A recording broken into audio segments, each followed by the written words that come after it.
আল্লাহ বলতেছেন, ইয়া আইয়ুহাল্লাযীনা আমানু, ওহে ঈমানদারেরা, উযকুরু নি'মাতাল্লাহ, তোমরা আল্লাহর নিয়ামতকে স্মরণ করো। জোরে বলেন সুবহানাল্লাহ।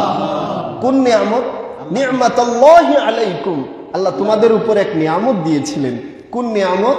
ইয জাআতকুম জুনুদুন, যেই দিন তোমাদের বিরুদ্ধে একদল না, অসংখ্য সৈন্যবাহিনী, অসংখ্য দল সৈন্যবাহিনী একত্রিত হয়ে তোমাদের উপর আক্রমণ করেছিল। ওই দিন আমি আল্লাহ এক নিয়ামত দিয়েছিলাম, সেই নিয়ামতের কথা স্মরণ করো। জোরে বলেন সুবহানাল্লাহ। সেদিন আল্লাহর নিয়ামত কি ছিল? আল্লাহ বলেন, ফাআরসালনা আলাইহিম রিহান, আমি আল্লাহ তোমাদেরকে বিজয়ী করার জন্য কাফেরদের বিরুদ্ধে এক শীতল ঝোড়ো হাওয়া পাঠিয়েছিলাম। সুবহানাল্লাহ। ঝোড়ো বাতাস পাঠিয়েছিলাম। ওয়া জুনুদাল লাম তারাউহা, আমি কিছু অদৃশ্য সৈন্যবাহিনী পাঠিয়েছিলাম যাদেরকে তোমরা দেখতে পাও না। ওই নিয়ামতের কথা স্মরণ করো, যেই দিন তোমাদেরকে বিজয়ী করার জন্য আমি আল্লাহ বাতাস পাঠাইছিলাম আর অদৃশ্য সৈন্যবাহিনী প্রেরণ করেছি যাদেরকে তোমরা দেখতে পাও নাই। ওয়া কানাল্লাহু বিমা তা'মালুনা বাসীরা, তোমরা সেই যুদ্ধে কি কি কাজ করেছিলে আল্লাহ সব নিজে দেখেছেন। জোরে বলেন সুবহানাল্লাহ। তাহলে একটা ঘটনা, একটা যুদ্ধের ইতিহাস আমাদেরকে স্মরণ করতে বলতেছেন। আমরা সেই ইতিহাসটা এখন আলোচনা করার চেষ্টা করব। সংক্ষেপে আমরা যুদ্ধের ইতিহাসটা বলবো। আল্লাহ এই যে 8 নম্বর আয়াতের পর থেকে 9 নম্বর আয়াত থেকে যুদ্ধের বিবরণ শুরু করেছেন, এটা চলবে 27 নম্বর আয়াত পর্যন্ত। বুঝেন নাই? কত আয়াত? 27। তাহলে আমরা প্রতিটা আয়াতে যে ঘটনা আছে সেটা আয়াতে আয়াতে বলবো, কিন্তু সামগ্রিকভাবে যুদ্ধের বিবরণটা আপনাদের সামনে এখন তুলে ধরবো। এই ঘটনাটা এইরকম যে মক্কার কুরাইশরা যখন বদরের যুদ্ধে পরাজিত হলো, তখন তারা উহুদে আক্রমণ করলো। উহুদে আক্রমণ করার পর, উহুদে আক্রমণ করার সময় তাদের সৈন্য সংখ্যা ছিল 3000। সেখানেও তারা জয়লাভ করেছে ঠিক, কিন্তু মদিনা দখল করতে পারে নাই। তখন তারা ফিরে গেল মক্কায়। তারা চিন্তা করতেছে কিভাবে মুসলমানদের মদিনা দখল করা যায়। আর এইদিকে মদিনার মধ্যে 3টা ইহুদি দল, ইহুদি গোত্র বসবাস করত। একটার নাম ছিল বনু কুরাইজা, একটা ছিল বনু নাজির, আর একটা ছিল বনু কাইনুকা। তো বনু নাজির গোত্র রাসূলুল্লাহর সাথে গাদ্দারি করেছিল উহুদের যুদ্ধে। রাসূলুল্লাহ তাদেরকে মদিনা থেকে বের করে দিয়েছিলেন। তো বনু নজির গোত্র তারা চিন্তা করলো যে যেহেতু আল্লাহর রসুলের সাথে আমাদের কোনো আর অঙ্গীকার ওয়াদা বাকি নাই, এখন রাসূলুল্লাহর উপর আক্রমণ চালাতে হবে। কিন্তু বনু নজির গোত্রের যে সৈন্য সংখ্যা আছে, এটা দিয়ে যদি তারা আক্রমণ চালায় তাহলে রাসূলুল্লাহর সাথে পেরে উঠবে না, তাদের আরো শক্তির প্রয়োজন। তখন শক্তি অর্জন করার জন্য তারা কোথায় গেল? মক্কায় গেল। গিয়ে কুরাইশদের কাছে পরামর্শ করলো, বললো আমরা আসছি তোমাদের সাথে। 20 জন ইহুদি আসছে মক্কায়। মক্কায় এসে আবু সুফিয়ান সহ যারা নেতৃস্থানীয় ছিল সবাইকে এক জায়গায় করে বলল, আল্লাহর রসুল মুহাম্মদুর রাসূলুল্লাহর বিরুদ্ধে তোমরা উহুদের ময়দানে বিজয়ী হয়েছো ঠিক, কিন্তু কি করতে পারো নাই? মদিনা দখল করতে পারো নাই।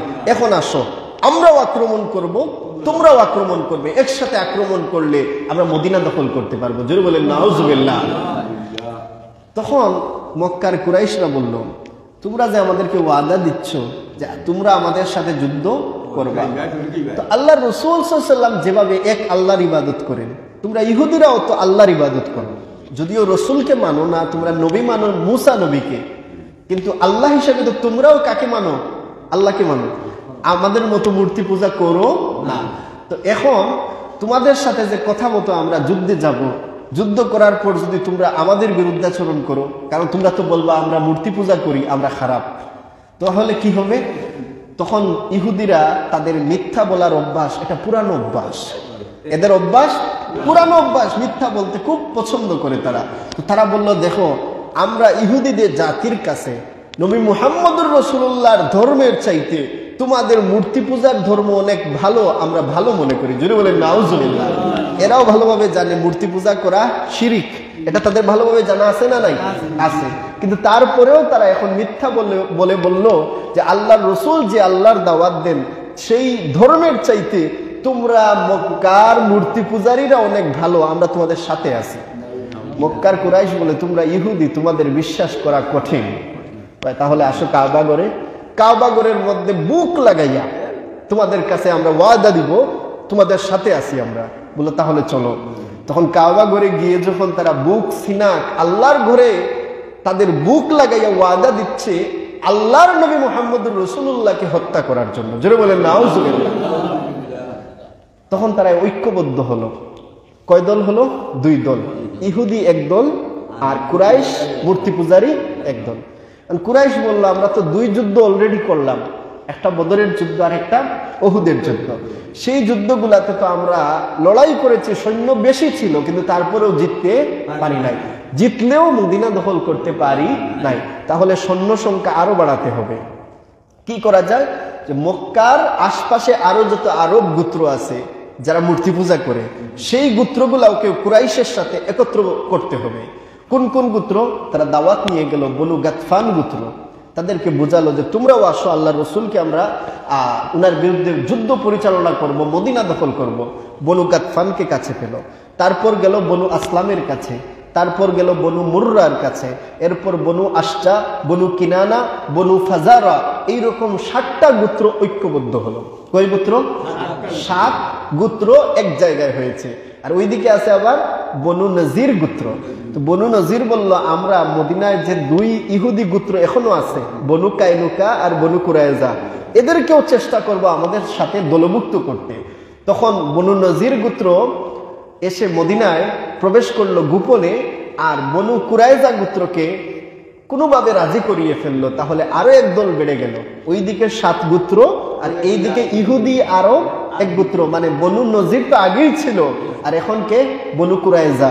তাহলে প্রায় 9টা দল একসাথে হয়েছে মুসলমানদেরকে হত্যা করবে। জোরে বলেন নাউজুবিল্লাহ।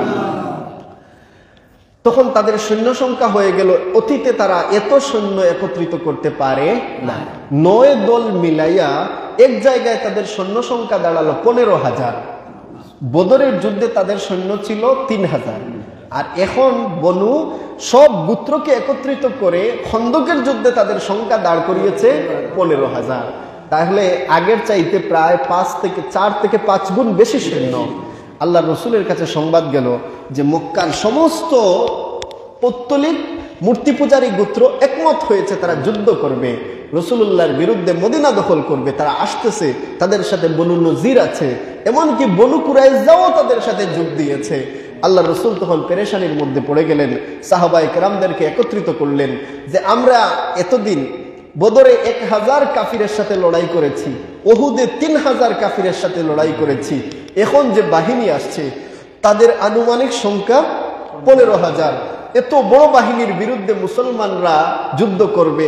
নাম লেখানো শুরু হলো। মুসলমানের সৈন্য সংখ্যা সব মিলাইয়া মাত্র 3000। সব মিলাইয়া কত হাজার? 10,000। আর ওইদিকে কাফিরের সংখ্যা কত? 15,000। তাহলে এখন আলাদা একটা প্ল্যানের দরকার আছে না নাই? আছে। তো আল্লাহ রসুল সাহাবায়ে কেরামদেরকে নিয়ে পরামর্শে বসলেন। আল্লাহ রসুলের কাছে কি আল্লাহর কাছ থেকে ওহী আসে না? পরামর্শে কেন বসলেন? পরামর্শ তো করার প্রয়োজন নাই, আল্লাহর ওহী তো আসবে। পরামর্শে বসলেন এই জন্য উম্মতকে শিক্ষা দিবেন। রসুল যখন থাকবেন না তখন তার ওহী আসবে না, তখন তো পরামর্শ করে কাজ চালাতে হবে। তাই রাসূলুল্লাহ তালিম দেওয়ার জন্য সাহাবায়ে কেরামকে নিয়ে এক জায়গায় বসলেন। সবচেয়ে বয়োজ্যেষ্ঠ, বয়সে সবচেয়ে প্রবীণ ব্যক্তি ছিলেন হযরত সালমান ফারসি রাদিয়াল্লাহু তাআলা। তিনি আগে ছিলেন এক ইহুদির গোলাম, তার বাড়ি ছিল পারস্যের অগ্নি পূজারকদের এলাকা, ইরানে ছিল। উনি ইরানের রাজা বাদশারা কিরকম যুদ্ধ করে প্ল্যানিং তার জানা ছিল। আল্লাহ রসুল বললেন তোমার মত কি বলো? হযরত সালমান ফারসি বললেন ইয়া রাসূলুল্লাহ, আমার কাছে মনে হচ্ছে এরা মদিনায় যে রাস্তা দিয়ে ঢুকবে সেই রাস্তায় আমরা একটা গর্ত খনন করব, একটা পরিখা খনন করব। এরা গর্তেও এত গভীর হবে যে গর্তের মধ্যে নেমে এই গর্ত থেকে উঠে আসতে আসতে আমরা তীর মেরে এদেরকে হত্যা করব। মদিনায় ঢুকতেও পারবে না, আক্রমণও করতে পারবে না, তাই মদিনার রাস্তা আমরা বন্ধ করে দিব। সুবহানাল্লাহ। আল্লাহ রসুল বললেন এটা সবচেয়ে সুন্দর প্রস্তাব, সাহাবায়ে কেরামদেরকে নিয়ে কাজ শুরু করবেন। তো কিছু মুনাফিক আছে না নাই? তারা বলতেছে এটা কিভাবে হবে, কেমনে হবে, এটা কি ভালো কিনা না। মুসলমানরা বলে আল্লাহ রসুল যা ফয়সালা দিয়েছেন সেটাই ফাইনাল, আর তারা বলে এরা কত নির্বুঝ। হ্যাঁ, তারা বলে, তাদেরকে বলা হয় যখন তোমরা ঈমান আনো, ওয়াইযা কিলা লাহুম আমিনু কামা আমানান নাস, সাহাবীরা যেভাবে আল্লাহকে মানেন তোমরা সেইভাবে মানো। তখন তারা বলে আনুমিনু কামা আমানাস সুফাহা, এই সাহাবীরা নির্বুঝ, এদের মতো আমরা ঈমান আনলে হবে? কেন সাহাবীরা নির্বুধ কেন? রাসূলুল্লাহ যা বলেন মেনে নেন, সুবহানাল্লাহ। আর ইহুদিরা বলে না, আমরা মানবো না, আমরা যুক্তিতর্ক করব, রাসূলুল্লাহর যুক্তির উপরে, রায়ের উপরে, ফয়সালার উপরে আমরা আবার আরেকটা যুক্তি দিব। তো তারা যুক্তি দিচ্ছে এটা হবে না, রাসূলুল্লাহ বলেন আল্লাহর হুকুম হয়েছে এটাই হবে। সাহাবায়ে কেরামরা ঐক্যবদ্ধ হয়ে সবাই মিলে পরিখা খনন করবেন, গর্ত খনন করবেন। তো গর্ত খননের দায়িত্ব রাসূলুল্লাহ বললেন নকশা আমি রাসূল করে দিব, সুবহানাল্লাহ। কতটুকু গর্ত করতে হবে? যে গর্ত করতে হবে, রাসূলুল্লাহ বললেন 3.5 মাইল জায়গা আমাদেরকে খাল খনন করতে হবে, একটা গর্ত পরিখা খনন করতে হবে। কত মাইল রাস্তা? 3.5 মাইল রাস্তা। তো এর গভীরতা কতটুকু হবে কোনো রেওয়ায়েতে স্পষ্ট আসে নাই, তবে সালমান ফারসি রাদিয়াল্লাহু তাআলা আনহু তিনি এক বিবরণ দিয়েছেন যে তিনি প্রত্যেক দিন 5 গজ গভীর, 5 গজ প্রস্থ, অর্থাৎ লম্বায় 3.5 মাইল, আর প্রস্থ হবে 5 গজ, আর গভীরতা হবে 5 গজ। 1 গজ কয় হাত? 2 হাত। তার মানে 5 গজ গভীর মানে কত হাত গভীর? 10 হাত গভীর। আর 5 গজ প্রস্থ মানে 10 হাত প্রস্থ। তাহলে গর্তটা তাহলে ছোট নয়, পাক্কা বড়। 3.5 মাইল রাস্তা, যে রাস্তা দিয়ে ঢুকার রাস্তা মদিনায়, সেই রাস্তা বন্ধ করতে হবে। তো আল্লাহ রাসূল সাল্লাল্লাহু আলাইহি ওয়াসাল্লাম নিয়ে সাহাবায়ে কেরামদেরকে নিয়ে নামলেন, 6 দিন খনন করলেন। 3000 সাহাবী কয়দিন খনন করলেন? 6 দিন। 6 দিনের ভিতরে গর্ত খনন শেষ, আলহামদুলিল্লাহ। তো সাহাবায়ে কেরামরা যখন গর্ত খনন শেষ করছেন, এইদিকে সময়টা চলতেছে শীতকাল, শীতের মৌসুম। তো আরবে খেজুর পাকে গরমের সিজনে, শীতের সিজনে তেমন একটা খাবার দাবারের ফয় ফসল থাকে না, তখন কিছুটা অভাবের টাইম। আমাদের যেমন শীতকালে সবজি পাওয়া যায়, কিন্তু যখন বৃষ্টির সিজন তখন সবজি পাওয়া যায় না, তাদের এইরকম শীতকালটা ছিল কিছুটা অভাবের সময়। তো সাহাবায়ে কেরামরা তখন একেবারে শীতকাল চলতেছে, ঘন শীত, তেমন ব্যবসা বাণিজ্য নাই, আর এইদিকে আবার পরীক্ষা খনন যুদ্ধের প্রস্তুতি নিতে গিয়ে ব্যবসাও হয় নাই। তো সাহাবায়ে কেরামদের খাদ্যের অভাব, এইদিকে ঠান্ডা, খাবারও নাই, এইদিকে ঠান্ডা, আর এইদিকে তারা পরীক্ষা খনন করে সবাই ক্লান্ত, কিন্তু আল্লাহ ওনাদেরকে নিরাপদ রেখেছেন, সুবহানাল্লাহ। মক্কার কাফিরেরা যখন বিশাল বাহিনী নিয়ে 15,000 সদস্য নিয়ে মদিনায় আসছে, যখন এসে মদিনায় ঢুকবে, রাস্তা দেখে পুরাটা ব্যারিকেড দেওয়া, মাঝখানে গর্ত আছে, পরীক্ষা আছে, ওই পাশে যাওয়ার কোনো সুযোগ নাই। তখন তারা বাধ্য হয়ে মদিনায় আর ঢুকতে পারে নাই, যে গর্ত আছে এই গর্তের বাহিরা অপর পাশে তাদের তাঁবু টাঙ্গাতে হয়েছে। এখন তো দেখে সাহাবায়ে কেরামরা সবাই সময় বেঁধে প্রত্যেকের রুটিন মোতাবেক তারা পরীক্ষাকে 3.5 মাইল রাস্তাকে তারা পাহারা দেন, তীর ধনুক হাতে। কেউ গর্তে নামবেই তাকে কি করা হবে? তীর মারা হবে। এইভাবে যুদ্ধ চলতেছেন। কাফিরেরা দেখলো এমন এক প্ল্যানিং হয়েছে মুসলমানদের, কোনোভাবে আর মদিনার ভিতরে ঢুকে আক্রমণের সুযোগ নাই। এখন কি করা যায়? বাহির থেকে পাথর মারে, মুসলমানদের উপর তীর মারে, মুসলমানরাও পাল্টা পাথর মারেন, তীর মারেন। এইভাবে যুদ্ধ চললো 1 মাস। কতদিন? 1 মাস। মুসলমানদের অবস্থা কাহিল, কারণ কাফিরেরা আসছে, তাদের সাথে 1000-এর মতো উট আছে। কথা বুঝেন নাই? 1000-এর মতো উট আছে, প্রত্যেক দিন খাবারের মতো পর্যাপ্ত খাবার তাদের সাথে আছে। তো মুসলমানদের উট ছিল মাত্র অল্প কিছু, 30 থেকে 36টা উট। তো মুসলমানদের খাবারের সংকট আছে না নাই? আছে। খাবার খুব অল্প দিনের ভিতরে শেষ, কারণ কোনো মুসলমান তো মদিনার বাহিরেও যেতে পারতেছেন না, ব্যবসাও করতে পারতেছেন না, খাবার আসবে কোথায় থেকে? অল্প অল্প খাবার খেয়ে যুদ্ধ করতেছেন, অল্প অল্প খাবার আর যুদ্ধ। আর কাফিরদের খাবারের অবস্থা ভালো, তাদের শক্তিও ভালো, মুসলমানরা দিন দিন দুর্বল হয়ে পড়তেছেন, আর তারা দিন দিন শক্ত হচ্ছে। তো এখন কি করা যায়? তাদের সাথে যুদ্ধের এক পর্যায়ে দেখা গেল 1 মাস পর মুসলমানের অবস্থা এতটাই কঠিন হয়েছে যে আল্লাহ রাব্বুল আলামিন এই আয়াতে বলবেন, আমি তাফসিরে যাচ্ছি, যে মুসলমানদের এমন অবস্থা হয়েছে যেমন অন্তরটা, কলবটা বুক থেকে মুখের কাছে চলে আসছে, চোখগুলা কেমন যেন ভিতর থেকে বাহিরের দিকে বের হয়ে আসছে, এতটা ভীত অবস্থা। কারণ আর কিছুদিন যদি যায়, মুসলমানরা কাফিরদের আর বাধা দিতে পারবে না।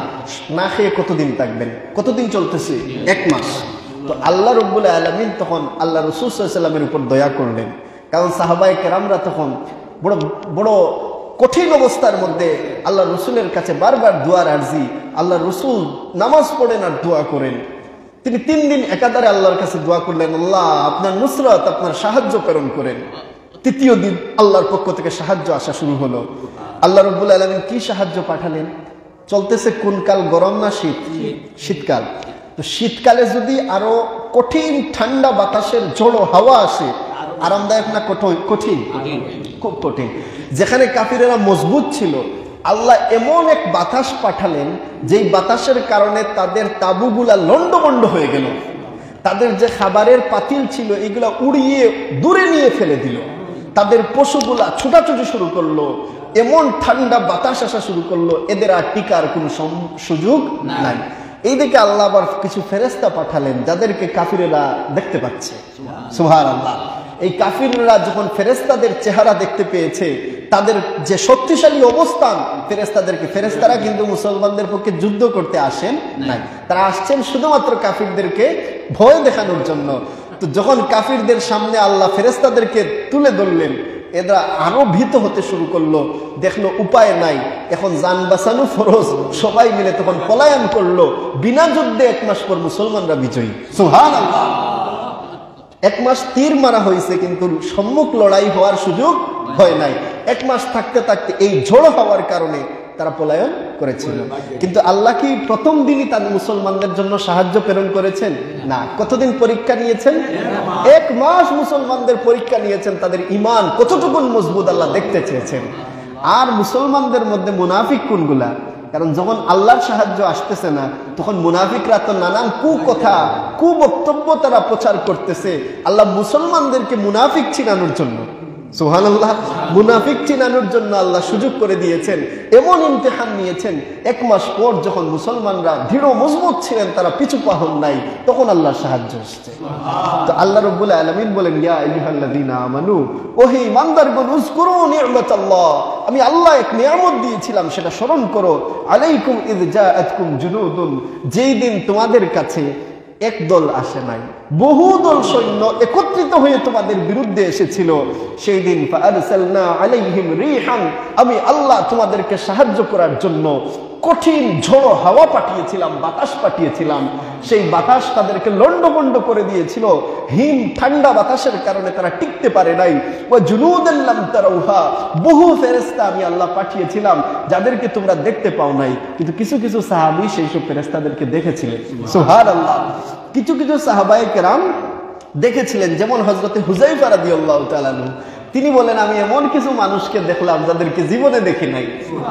মানুষের আকৃতি ধরে ফেরেশতারা এসে উপস্থিত হয়েছেন, যাদের অবস্থা দেখে কাফিরেরা মনে করেছে মুসলমানরা 1 মাস গেল, খাবার নাই, ঠান্ডার মধ্যে এত মজবুত হয়ে আছে কেমনে, তাদের মনোবল ভেঙে গেছে। সুবহানাল্লাহ। সাহায্য আসছে কার পক্ষ থেকে? এটা কল্পনা করা যায় যে বিপরীতে 15,000 সদস্য, যাদের অস্ত্র শস্ত্রের কোনো অভাব নাই, চাইলেই মুসলমানদেরকে ধরাশায়ী করতে পারে, কিন্তু আল্লাহ টিকায়া রাখছেন কি রাখেন নাই? আজকে যদি চিন্তা করেন যে আফগানিস্তানের মধ্যে কয়েকজন হুজুর মানুষ, মোল্লা, তালেবান, এরা যখন লড়াই করে, তখন পৃথিবীর পরাশক্তি সোভিয়েত ইউনিয়নের সাথে লড়াই করতে করতে বিজয়ী হয়ে, তারপর পরাশক্তি আমেরিকার সাথে যুদ্ধ করে 20 বছর পর্যন্ত টিকে থাকে, যাদেরকে ধ্বংস করা আমেরিকার জন্য মাত্র কয়েক সেকেন্ডের ব্যাপার, কিন্তু এদেরকে টিকায়া রাখছেন কে? ছোট্ট একটা ভূমি গাজা, যে গাজার মধ্যে মুসলমানরা লড়াই করতেছে, সেখানে হামাস সদস্য আর কতজন আছে? হামাস সদস্য আর কতজন আছে? 1 লাখ সদস্য হয়তো নেই এখন পর্যন্ত, যুদ্ধে টিকে আছে, কিন্তু সামান্য সদস্য। কিন্তু ইসরায়েল এখন পর্যন্ত সারা প্রথম বিশ্বযুদ্ধ, দ্বিতীয় বিশ্বযুদ্ধ মিলে যত বোমা ফেলা হয়েছিল উভয় পক্ষ, উভয় পক্ষ মিলে যত বোমা নিক্ষেপ করেছে, তার চাইতেও বেশি ফেলা হয়েছে ফিলিস্তিনের গাজা ভূমিতে। কিন্তু আল্লাহ এদেরকে টিকিয়ে রাখছেন কি রাখেন নাই? তাহলে যারা ভয় পান যে অমুক আর তমুক ধ্বংস করে দিবে, এরা টিকতে পারবে না, কিন্তু আল্লাহ যাকে টিকাইয়া রাখেন তাকে কি কেউ পরাজিত করতে পারে না? মুসলমানদের সংখ্যা কোনোদিন বেশি সংখ্যা দিয়ে জিততে পারে না। মুসলমান জিতেছে কেমনে? আল্লাহর সাহায্যে। তো আল্লাহ বলতেছেন, আমি তোমাদেরকে সাহায্য করেছি এমন সৈন্য দিয়া যাদেরকে তোমরা দেখতে পাও নাই। ওয়া কানাল্লাহু বিমা তা'মালুনা বাসীরা, আল্লাহ রাব্বুল আলামিন সব দেখতে পেয়েছেন, তোমরা কিভাবে পরীক্ষা খনন করেছো, কিভাবে যুদ্ধের জন্য দাঁড়িয়েছিলে, সবকিছু আল্লাহ রাব্বুল আলামিন দেখতে পেয়েছেন। সুবহানাল্লাহ। তো আল্লাহ রাব্বুল আলামিন যে বাতাস পাঠাইছেন, এই বাতাস পাঠানোর সময় একটা ঘটনা ঘটেছে। সাহাবায়ে কেরামদের অবস্থা এমন যে কোনো সাহাবীর পেটে খাবার নাই। কয়েকদিন যাবত তারা এমন অবস্থার মধ্যে আছেন যে কোনো সাহাবী খাবার না খাওয়ার কারণে উঠে দাঁড়ানোর মতো ক্ষমতা নাই। তো আল্লাহ রাসূল সাল্লাল্লাহু আলাইহি ওয়াসাল্লাম 3 দিন ধরে একাধারে নামাজ পড়ছেন আর আল্লাহর কাছে দোয়া করতেছেন সাহাবায়ে কেরামদেরকে নিয়ে। আল্লাহ রাসূল সাল্লাল্লাহু আলাইহি ওয়াসাল্লাম যখন দেখলেন ঠান্ডা বাতাস আসছে, এই বাতাসটা শুধু কি কাফিরদের উপরে আসছে না মুসলমানদের উপরেও আসছে? এতটা ঠান্ডা বাতাস যে মুসলমানরাও মদিনার ঘর থেকে বের হওয়ার সাহস পাচ্ছে না। এইদিকে আবার খাবার নাই অনেকদিন যাবত, কারো পক্ষে উঠে দাঁড়ানোর মতো ক্ষমতা নাই। আর এত ভয়ঙ্কর ঠান্ডা বাতাস যে ঝোড়ো হাওয়ার মধ্যে বের হওয়ার মতো সাহস কেউ দেখাতে পারছে না। আল্লাহ রাসূল সাল্লাল্লাহু আলাইহি ওয়াসাল্লাম আল্লাহর কাছ থেকে ইশারা পেয়েছেন কি পান নাই? যে এই বাতাসটা কেন এসেছে এই খবর তো রাসূলুল্লাহর জানা আছে। কিন্তু রাসূলুল্লাহ সাল্লাল্লাহু আলাইহি ওয়াসাল্লাম সাহাবায়ে কেরামদেরকে বললেন, তোমাদের মধ্যে কেউ কি আছো যে রাতের অন্ধকারে কাফিরদের তাঁবুতে যাবা, সেখানে গিয়ে তাদের খবর সংগ্রহ করে আনবা, গোপনে স্পাই হয়ে যাবা আর সেখানে প্রবেশ করে খবর নিবা যে এদের অবস্থা কি, এই ঠান্ডা বাতাসের পর তারা টিকে আছে না পরাজয় বরণ করে চলে যাচ্ছে, এই সংবাদটা জেনে আসবা। কে আছো যে আজকে খবর আনতে যাবা সে আমার সাথে জান্নাতে থাকবে। সুবহানাল্লাহ। কিন্তু সাহাবীদের মধ্যে এমন কোনো ব্যক্তি নাই যার পেটে সামান্য খাবার আছে, এমন কোনো ব্যক্তি নাই যিনি এই শীতের বাতাসের মধ্যে বের হবেন, এই ঝোড়ো হাওয়া তুফানের মধ্যে বের হয়ে এই খবর নিয়ে আসবেন, এই শক্তি কোনো সাহাবীর নাই। কোনো সাহাবী উঠে দাঁড়াতে পারেন না। আল্লাহ রাসূল আবার নামাজে লেগে যান, অনেকক্ষণ নামাজ পড়েন। নামাজ পড়ার পর আবার উঠে বলেন, কেউ কি পারবা যে কাফিরদের অবস্থা কি, এই শীতের বাতাসে তাদের অবস্থা কেমন হয়েছে এটা দেখে আসতে গিয়ে কেউ কি পারবা? কোনো সাহাবী উঠে দাঁড়ান না। আল্লাহ রাসূল আবার নামাজে লাগেন, কিছুক্ষণ পর আবার বলেন, আমার সাথে জান্নাতে থাকবা। কোনো সাহাবীর কি হিম্মত হতে পারে না, কারো কি শক্তি নাই এতটুকু যে সেখানে গিয়ে খবর নিয়ে আসবা? কোনো সাহাবী সাহস করতে পারতেছেন না। কেন? এক তো প্রচন্ড বাতাস, ওইদিকে খাবার নাই, যার কারণে উঠে দাঁড়ানোর মতো ক্ষমতা নাই। তখন আল্লাহ রাসূল সাল্লাল্লাহু আলাইহি ওয়াসাল্লাম একজন সাহাবী হযরতে হুযায়ফা ইবনুল ইয়ামান রাদিয়াল্লাহু তাআলা আনহুকে নাম ধরে বললেন, ও হুযায়ফা, তুমি দাঁড়াও, তুমি যাও আজকের খবর নিয়ে আসবা, বিনিময়ে তুমি আমার সাথে জান্নাতে থাকবা। হযরত হুযায়ফা ইবনুল ইয়ামান রাদিয়াল্লাহু তাআলা আনহু বলেন, অবস্থা তো আমারও সমান, উঠে দাঁড়ানোর মতো ক্ষমতাও নাই আর এই ঠান্ডা বাতাসে বের হওয়ার মতো শক্তি আমার নাই। কিন্তু আল্লাহর রাসূল যখন নাম ধরে বলেছেন, আল্লাহর রাসূলের আদেশের পর আর কোনো কিছু ডানে বামে তাকানোর সুযোগ আছে? নাই। তিনি বললেন, আমি সাহস করে দাঁড়িয়ে গেলাম। আল্লাহ রাসূল সাল্লাল্লাহু আলাইহি ওয়াসাল্লাম আমাকে চাদর পরিয়ে তীর সজ্জিত করে প্রেরণ করলেন। রাসূলুল্লাহ দোয়া করে উনাকে প্রেরণ করলেন। তিনি বলেন, আমি ঘর থেকে তখন বের হব, থরথর করে কাঁপতেছি। শুধু দরজা থেকে বের হলাম, আমার কাছে মনে হলো চতুর্পার্শ্বে যেন কে আমাকে উত্তাপ দিচ্ছে, গরম বাতাস দিচ্ছে, আমি যেন একটি গরম গোসলখানার ভিতরে আছি। আমার থরথরি কাঁপাকাঁপি সব বন্ধ হয়ে গেছে। আমি আস্তে আস্তে হাঁটতে হাঁটতে কিভাবে যেন খাল পাড়ি দিয়ে আমি শত্রুদের ক্যাম্পের ভিতরে প্রবেশ করেছি। তিনি ডানে বামে তাকান আর দেখতে পাচ্ছেন কাফিরদের তাঁবুগুলা কিভাবে বাতাসে লন্ডভন্ড হয়েছে। তিনি দেখতে পাচ্ছেন তাদের পশুগুলা কিভাবে ছড়িয়ে ছিটিয়ে চলে যাচ্ছে, কিভাবে তাদের বাসনগুলা বাতাস পুড়িয়ে নিয়ে দূরে দূরে ফেলে দিয়েছে। তখন তিনি মনে মনে সান্ত্বনা পেলেন, কিন্তু দেখলেন একবারে সামনে কাফিরদের সর্দার, তৎকালীন কাফির যিনি ছিলেন আবু সুফিয়ান রাদিয়াল্লাহু আনহু, তিনি পরে সাহাবী হয়েছেন, কিন্তু তৎকালীন সময়ে কাফিরদের সর্দার, তিনি একবারে কাছে পেয়েছেন। ওনার মনে হলো যে এখনই তাকে আমি যেহেতু একা পেয়েছি, এখনই তীর মেরে তাকে আমি শেষ করে দিব। কিন্তু আল্লাহর রাসূল ওনাকে একটা ওয়াদা দিয়েছেন যে, হুযায়ফা, তুমি যাচ্ছ ঠিক আছে, শুধু দেখবা আর খবর এসে আমাকে দিবা, কাউকে হত্যা করবা না বা কোনো কাজের মধ্যে জড়িত হবা না, তীর বের করতে যাবে না। তখন মনে হলো আমাকে তো রাসূল বলেছেন আমি যেন তীর বের না করি, কোনো কাজের মধ্যে লিপ্ত না হই, তাই তিনি তখন বের হয়ে আসবেন। তখন দেখলেন আবু সুফিয়ান সবাইকে ডাকাডাকি করছে গোপন পরামর্শ করার জন্য, যুদ্ধের পরিস্থিতি কি হয়। তো হুযায়ফা ইবনুল ইয়ামান বলেন, এটাই তো জানার জন্য এসেছি, তাদের যুদ্ধের পরিস্থিতি কি, এখানে থাকবে নাকি চলে যাবে, এই সংবাদ দিতে হবে। তো এই জন্য তিনি বলেন আমি তাদের সাথে থাকলাম। কিন্তু আবু সুফিয়ান তখন বলল যে, তোমাদের মধ্যে প্রত্যেকেই প্রত্যেককে চিনে নিবা, কারণ রাতের অন্ধকার তো হতে পারে কোনো শত্রুপক্ষের কোনো গোপনীয় বাহিনী থেকে কোনো গোপনীয় সৈন্য আমাদের কাছে খবর নেওয়ার জন্য চলে আসছে। এই জন্য তোমরা কি করবা, প্রত্যেকেই সবাই সবার চেহারা দেখে চিনে নাও, তারপরে আমরা কথা শুরু করব। তো একজন আরেকজনের দিকে তাকায়। হযরত হুযায়ফা ইবনুল ইয়ামান বললেন, এখন তো শেষ, আমার সামনে যে ব্যক্তি আছে সে যখন আমার চেহারার দিকে তাকাবে সে চিনে ফেলবে। কিন্তু তিনি ভয় পেলেন না, কারণ কে পাঠিয়েছেন তাকে? রাসূলুল্লাহ সাল্লাল্লাহু আলাইহি ওয়াসাল্লাম। তিনি সাহস করে বললেন, আরে মিয়া, তুমি আমাকে চিনতে পারতেছো না? আমি তো অমুকের ছেলে, অমুক একটা নাম বলে দিলেন। সেও কেমন যেন হতভম্ব হয়ে বলে, হ্যাঁ তোমাকে তো আমি চিনি। যে বলে সুবহানাল্লাহ, সে আর কি করতে পারে নাই, উনাকে যে মুসলমানদের পক্ষের মানুষ এটা চিনতে পারে নাই। আবু সুফিয়ানকে বলা হলো যে এখানে আর কেউ উপস্থিত নাই, এখানে যারা আছে সবাই আমাদের মানুষ।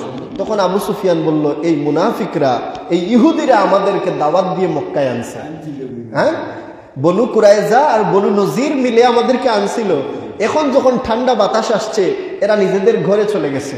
হ্যাঁ, এরা নিজেদের গর্ত খুঁজে নিয়েছে, আর আমাদেরকে এই খোলা ময়দানে তাঁবুর নিচে ফেলে গিয়েছে যে এই ঠান্ডার মধ্যে আমরা টিকতে পারতেছি না। এখন আমাদের করণীয় কি? সবাই বলতেছে পালাও পালাও, এখানে থাকার কোনো সম্ভাবনা নাই। সব সৈন্যবাহিনী বলতেছে পালাও পালাও, যান বাঁচানোর জন্য পালিয়ে যাও। তখন আবু সুফিয়ান বলল, এছাড়া তো আর কোনো উপায় নাই, চলো তাহলে আমরা এখান থেকে কাল সকালে রওনা হয়ে যাই। সুবহানাল্লাহ। তখন হুযায়ফা ইবনুল ইয়ামান রাত্রিবেলা সবাই যখন চলে গেল, যার যার আশ্রয় নিল, যার যার যে যেখানে আশ্রয় নিতে পারে, তিনি আস্তে আস্তে হেঁটে হেঁটে আবার গর্ত পাড়ি দিয়ে আল্লাহ রসুলের কাছে এসে উপস্থিত। তিনি যখন আসতেছেন, তিনি বলেন, কে যেন আমাকে গরম বাতাস দিচ্ছে, চারিদিক থেকে উত্তাপ দিচ্ছে, আমি যেন এক গরম গোসলখানার ভিতরে আবার হেঁটে হেঁটে এসে পৌঁছে গেলাম। সুবহানাল্লাহ। হুযায়ফা ইবনুল ইয়ামান এসে আল্লাহ রসুলকে বললেন, ইয়া রাসূলুল্লাহ, সমস্ত ঘটনা খুলে বললেন ইয়া রাসূল সাল্লাল্লাহু আলাইহি ওয়াসাল্লামকে। বললেন, ইয়া রাসূলুল্লাহ, তারা সিদ্ধান্ত নিয়েছে আগামীকালকেই তারা পলায়ন করবে। সুবহানাল্লাহ। আল্লাহ রাসূল সাল্লাল্লাহু আলাইহি ওয়াসাল্লাম হযরত হুযায়ফা ইবনুল ইয়ামানকে আদর করে নিজের খাতার এক কর্নারে বসাইয়া বললেন, তুমি ঘুমাও। নিজের চাদর দিয়ে কিছুটা ঢেকে দিয়ে বললেন, তুমি ঘুমাতে থাকো। তিনি ঘুমাতে ঘুমাতে যখন ফজরের আজান হয়ে গেল, আল্লাহ রসুল বললেন, উঠো হে ঘুমাতুর ব্যক্তি, আর ঘুমাইও না, উঠে যাও, নামাজের সময় হয়েছে। আল্লাহ রসুল সাল্লাল্লাহু আলাইহি ওয়াসাল্লাম খুশি হলেন, সব সাহাবীকে ডাক দিয়া বললেন, সহিহ আল বুখারীর বর্ণনা, আল্লাহ রসুল বললেন, আজ থেকে কাফিরদের দম্ভ অহংকার ভেঙে গেল। সুবহানাল্লাহ। আর কোনোদিন তারা আমাদের উপর আক্রমণ করার চেষ্টা করবে না। আজকের পর তারা এমন ভাবে পলায়ন করবে, আর কোনোদিন আমাদের সাথে তরবারি ধরার সাহস করবে না। তো এইভাবে আল্লাহ রাসূল সাল্লাল্লাহু আলাইহি ওয়াসাল্লাম সুসংবাদ দিলেন। সাহাবায়ে কেরামরা সকালে দেখলেন সত্যিই এরা পালিয়ে গিয়েছে আর মুসলমানরা বিজয়ী হয়েছে। যেটা বলে সুবহানাল্লাহ। তো আল্লাহ সেই ঘটনাকে বলেন, হে মুমিন, স্মরণ করো আমি আল্লাহ তোমাদেরকে সাহায্য করেছিলাম এমন সৈন্য দিয়া যাদেরকে তোমরা দেখতে পাও নাই, এমন এক বাতাস দিয়া, আর তোমরা কে কি কোন কাজ করেছো এই যুদ্ধে জয়লাভ করার জন্য আমি আল্লাহ সব দেখেছি। সুবহানাল্লাহ। তবে আল্লাহ রাব্বুল আলামিন বলেন, সেই দিনের কথা স্মরণ করো, সেই দিনটা তোমাদের জন্য এত সহজ ছিল না। দীর্ঘ 1 মাসের যুদ্ধ অবরোধ করে রাখা, তাদেরকে পাহারা দেওয়া, এটা এত সহজ ছিল না। কারণ ইজজাউকুম মিন ফাওকিকুম ওয়া মিন আসফালা মিনকুম ওয়া ইয যাগাতিল আবসার। সেই দিনটা কেমন ছিল? আল্লাহ বলেন, ইজজাউকুম, সেই দিন তোমাদের কাছে বিভিন্ন সৈন্যবাহিনী ঐক্যবদ্ধ হয়ে আসছিল। কোন দিক থেকে?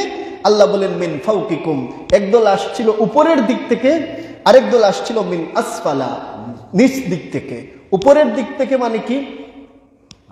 যে উপরের দিক থেকে মানে হচ্ছে, এর ব্যাখ্যায় বলেন হযরত ইমাম তবারী রাহমাতুল্লাহ আলাইহি বলেন, ইন্নাল্লাযীনা আতাউহুম মিন আসফালা মিনহুম আবু সুফিয়ান, নিচের দিক থেকে আসছিল, মানে পাহাড়ের নিচ থেকে যারা আসছিল এরা ছিল মক্কার কুরাইশ বাহিনী, বাহিরা শক্তি।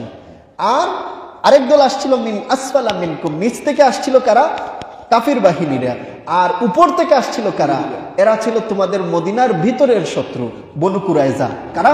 বনু কুরাইজা, যারা মদিনার ভিতরে ছিল। কোথায়? মদিনার ভিতরে।